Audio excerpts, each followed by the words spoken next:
Orange County, California culture. What is it like being a local? Well, now let's start out with where we are. We are at the beach, Newport Beach, and one of the things about being a local is unless you live in one of those houses that is literally steps here, you're probably not going to be going to the beach as much as you think. Because like anywhere, the things that people come here for tourism, you take them for granted once you're here and you don't really participate. Yeah, I mean, obviously I grew up in Newport, so actually I went to the beach a decent amount, but as a general whole, like you're talking about, in Newport Beach, about 100,000 people, give or take. Yeah. Orange County is a place of 3 million.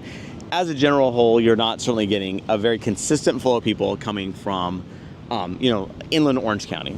Well, and also you went when you were a kid. You would be riding your bike by yourself. Your dad never went to the beach. Not as much, that's No, for sure. and then when we lived here as adults, we almost never went to the beach. Your fault.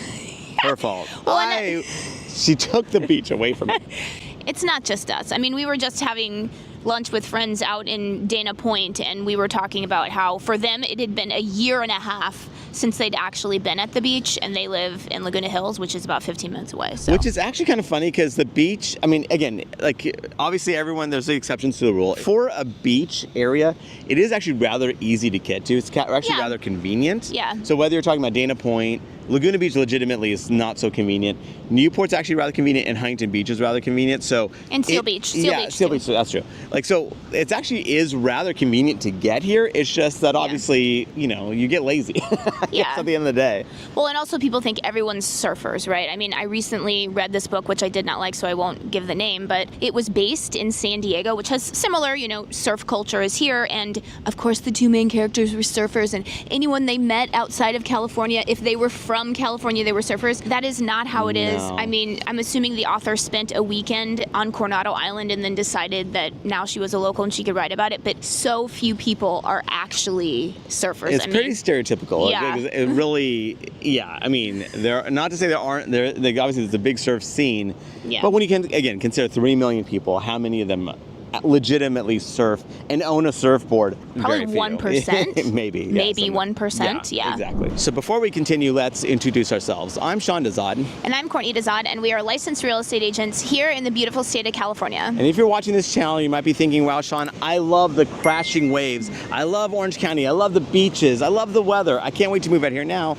The problem is I'm not local. I may be out of state. I may be even out of the country. So I don't know what to do. And I totally get that. That's why you reach out to us. So we can have that conversation, find out specifically what you're looking for. We can be your boots on the ground, really locating these treasures, these properties that really fit your needs. So that way, we can even do virtual tours, and that way, so when you do come out here, your time is spent super efficiently. So what you want to do is you want to give us a call or shoot us a text. Yes, that number is a cell phone, so you can call us or text us, or you can use WhatsApp if you're outside the country. And since we're on the topic of touristy things, you also don't really partake in Disneyland. Even the people that love Disneyland, I mean, how often are they really going? Once a year? I mean, probably something realistically like that. Yeah, so again, I get people reaching out from all over the country, and honestly all over the world. They're wanting to be close proximity to the beach.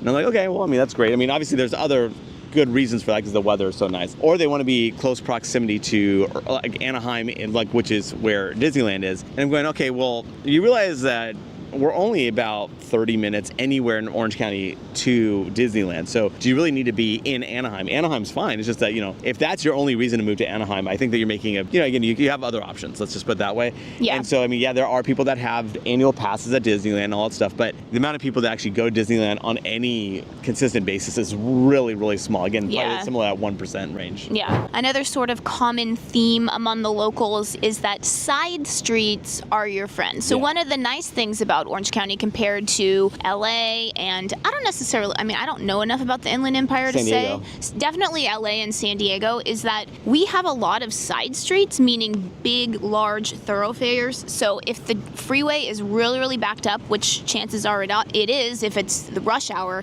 you do have options to getting around where it's not as terrible as LA and San Diego, I would say. Yeah, we're not saying that the traffic's good here, right? I mean, but it's for Southern California, it's actually fantastic. But it's graded on a curve. And as an absolute, it's not good at all. But you do have, we have a lot of freeways that go through Orange County itself. Again, you have to understand Orange County is a pretty small landmass for all the freeways that go through it. But these streets, we have tons of streets, like a slow curve to it, I guess, where you're like 8-10 lanes across on some of these streets. So to get like off the freeway to wherever you're needing to go is pretty easy. Like these arteries are pretty nice.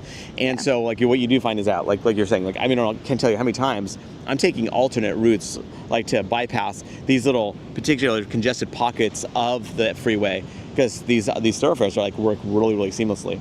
Yeah, and I would say that goes for South County and North County. Even though North County is older, you still have that option with these larger streets, these bigger side streets. So, it just makes the traffic not as terrible. It is still terrible, but not as. Yeah, so Orange County was built with cars in mind. So we are not so old that, like a lot of these other areas that were built way back when, they were built for like horse and buggies type stuff. Like we were built for cars, and because of that, we have these nice wide winding roads. Another sort of feature of Orange County locals is that they will complain about the weather probably more than somebody living in Alaska, right?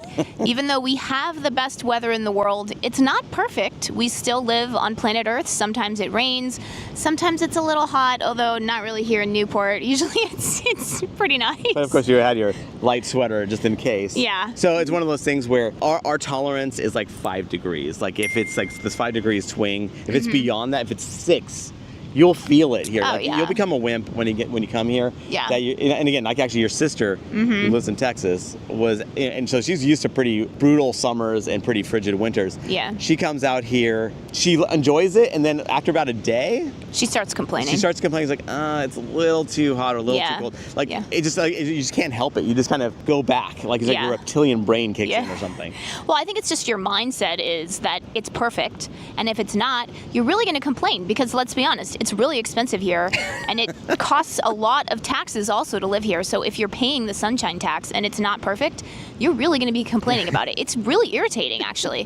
Whereas at other places, if the weather's not perfect, you're like, well, I mean, I knew that coming in. Yeah, but having said that, there are those days though where you're just walking around, and you're like, wow, it is truly perfect. Oh, I mean, you're on. I would say. Yeah, it's just like 300 days out of the year. You just take it in for the moment. You're on. It's really nice. There's a lot of problems in the world and whatever, but you're like, man, it is just absolutely beautiful today. Yeah, that's why I always say. Actually, today's actually pretty nice. Yeah, today, yeah. As a matter of fact. That's why I always say California has a lot of problems, but weather ain't one of them. Not that. Now let's go back to the ever popular topic of traffic, and that is here's something that you will do as a local. If you are driving in a road or a freeway that has multiple lanes and you need to get over into the next lane, you won't turn on your blinker, because if you do, the car that is next to you will immediately speed up. That's just something you kind of learn, so you kind of just have to time it, and then it's right when you're going to get over, you turn your blinker on for maybe a second, and then you get over. Maybe. Like, I think it's like a half a second. Or like you just jump in. You're like really it's like one flash in. Like you're not trying to. You might say like a stealth like lane change, right? Yeah. You don't want people to know because they will speed up to not let you in. In fact, actually, what's particularly annoying is how you're supposed to keep so much distance between you and the other car to have that reaction time in the event that there's a sudden crash or stop. Like what's annoying to me is that I will have that gap and people just take that opportunity to flow right in. Oh, you cannot have that gap. That's true. Somebody will get in front of you. Yeah, you're like, really? I was doing this for my cushion.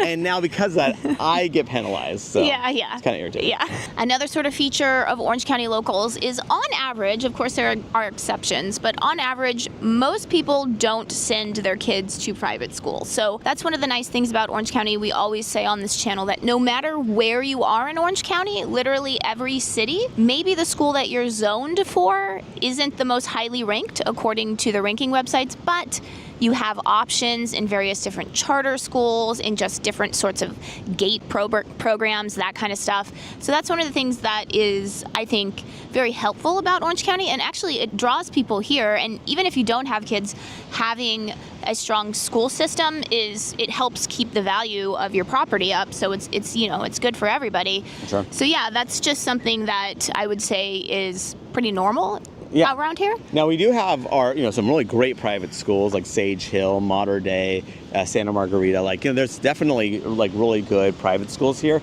However, obviously everyone's different, but I'm just saying like, there's a lot, the vast majority of people are having their kids just go to public schools here because like you're saying, like, every school district seems to have something, and many of them have more than just one thing. Like, many of them actually excel. But of course, that's one of those things where it's very subjective. you want to talk to, like if you're interested, like obviously in the property that seeing where it's zoned for, talking to that school the school administrative staff and stuff like that, or talk to parents and stuff like that too, where you're going, okay, maybe it's rated highly, but I don't know if it's a good fit. Or conversely, it may not be rated as high, but actually this thing is pretty awesome. Like we've dealt with some schools where they have dual programs, like an immersion program where half the school is actually like not all that, like excelling, and then the other half is just blowing up. It's going crazy. So it really is like case by case basis. Another sort of common thing among Orange County locals is that HOAs and suburbia, so homeowners associations and suburbia, they don't bother you. In fact, you kind of embrace them and kind of love them. I mean, I guess the good example of this is that when I first moved to Orange County, I absolutely hated Irvine, which is just famous for its HOAs and its suburbia, right? Now I love Irvine. I mean, Irvine just, gives me a special feeling in my heart. I mean, I have so many good things to say about Irvine, but I think it's just after you live here for a while, you understand what people like about it, and you understand what people see in these big master plan communities, and then you sort of start liking them yourself. In fact, preferring them to other communities. Now, of all the points, this is going to be the one we get the most hate on, I'm sure, because I would say half the county is actually not. And, yeah. I don't actually know the exact numbers, but half the county is not in an HOA or anything like that. It's just that when you think about a general, like a pretty large population, like about half of it being in an HOA is rather significant. So we certainly get people reaching out. They do not want an HOA, and totally get that. That's why you want to reach out to us so we can avoid those properties. But again, I've grown up in this whole situation where I certainly don't mind the HOAs. I like them as long as they're not too psychotic. Obviously you do have those few that can kind of go too far. Yeah. But a lot of times they're just kind of keeping it pretty uniform, pretty nice, because obviously you don't want some eyesore either that's just crazy. So it depends, but at the same time, I like it. I've grown to, I'm embracing the Stockholm syndrome, basically. Yeah, and I would say too, one nice thing is, I don't like having a pool at my house. I just don't like that because I think it's too much upkeep. And also here in California, it really doesn't get that hot all that often, so you're honestly not using it that much. So when you have an HOA, you're using the community pool, and it's just so much nicer. I mean, I so prefer that. Yeah. Then you don't have to deal with the upkeep. You don't have to deal with anything, all of the annoying things that have to do with having a pool. Definitely. And remember, we are licensed realtors here in the state of California. So as much as we love making these videos, what we love more is to help you with your real estate needs. So whether you're looking to buy or sell a home, what you want to do is you want to give us a call or shoot us a text. Yes, that number is a cell phone, so you can call us or text us, or you can use WhatsApp if you're outside the country.